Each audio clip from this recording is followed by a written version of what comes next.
தமிழ்நாட்டில் படிப்படியாக மதுக்கடைகளை மூட வேண்டும்.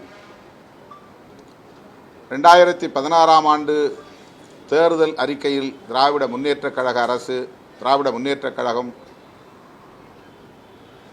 படிப்படியாக மதுவிலக்கை நடைமுறைப்படுத்தும் என்று உறுதியளித்தது.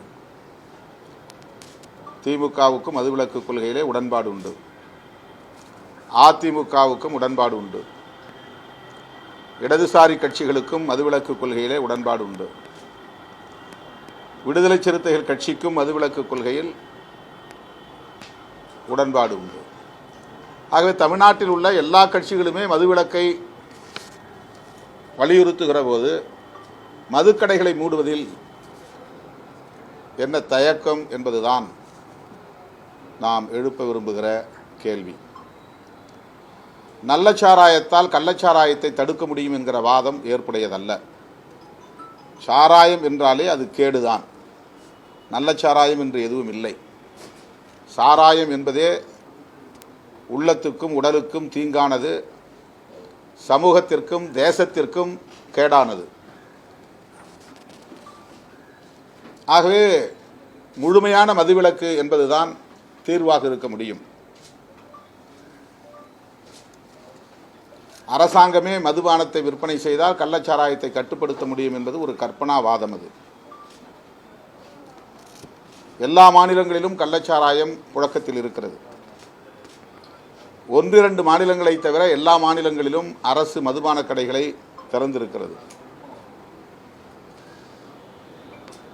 பீகாரிலே, குஜராத்திலே மாநில அரசுகள் மதுவிலக்கை நடைமுறைப்படுத்தினாலும் கள்ளச்சாராய புழக்கம் இருக்கத்தான் செய்கிறது.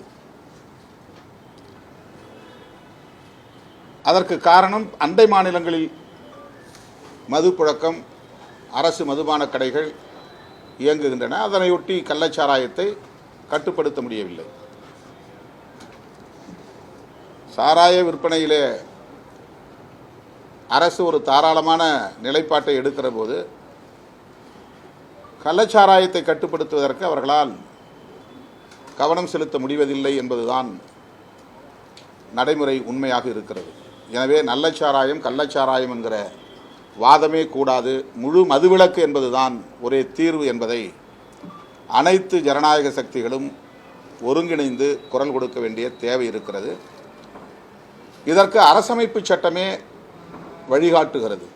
டைரக்டிவ் பிரின்சிபல்ஸ் என்கிற வழிகாட்டு நெறிமுறைகளில் அந்த பகுதியில் 47வது உறுப்பு ஆர்டிக்கிள் 47 படிப்படியாக மதுவிலக்கை தேசிய அளவில் நடைமுறைப்படுத்த வேண்டும்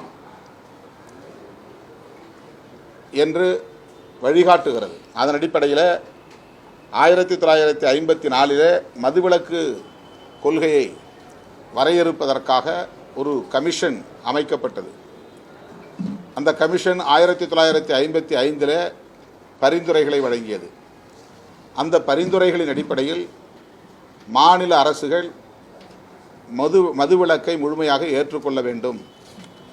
மாநில அரசுகளும் இந்திய ஒன்றிய அரசும் ஒருங்கிணைந்து குறிப்பிட்ட காலக்கெடுவுக்குள் மதுவிலக்கை முழுமையாக நடைமுறைப்படுத்த முன்வர வேண்டும்.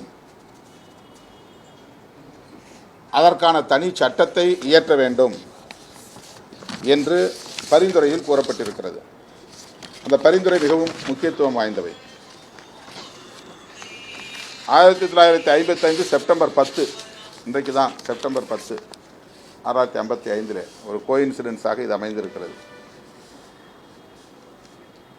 இந்த ஆண்டு இறுதிக்குள், அதாவது 1955 இந்த ஆண்டு இறுதிக்குள் மதுவிலக்கு கொள்கையை முழுமையாக ஏற்றுக்கொண்டு மாநில அரசுகள் அறிவிக்க வேண்டும். இது பரிந்துரையில் ஒன்று. ஒன்றிய அரசின் மதுவிலக்கு திட்டங்களுக்கு முழுமையாக ஒத்துழைப்பு வழங்க வேண்டும். ஒன்றிய அரசானது மக்களுக்கு இது பற்றிய கல்வியை ஊட்டுவதன் மூலம் மதுவிலக்கை ஏற்றுக்கொள்ள செய்ய வேண்டும். அதாவது ஒரு பிரச்சாரமே இது சம்பந்தமாக செய்ய வேண்டும் என்பதோடு கல்வி மூலமாகவும் இதை பரப்ப வேண்டும். இது பற்றிய விழிப்புணர்வை பரப்ப வேண்டும். 1958 ஏப்ரல் 1ஆம் தேதி தேசிய அளவில் இதற்கென சட்டம் ஒன்று இயற்றப்பட வேண்டும். அதுக்கே டேட் குறிச்சிருக்கோம். 1958 ஏப்ரல் 1ஆம் தேதிக்குள்ள சட்டம் இயற்ற வேண்டும். Central legislation. இந்திய ஒன்றிய அரசு மதுவிலக்கு தொடர்பாக, போதைப்பொருள் ஒழிப்பு தொடர்பாக ஒரு சட்டத்தை இயற்ற வேண்டும் என்று அந்த மதுவிலக்கு விசாரணை குழு பரிந்துரைத்திருக்கிறது. இதுவரையில் மதுவிலக்கு கொள்கையை ஏற்காத மாநில அரசுகள் 1956 ஏப்ரல் 1ஆம் தேதிக்குள்ளாக ஏற்றுக்கொள்ள வேண்டும். அதற்கு ஒரு காலக்கெடு விதித்திருக்கிறது.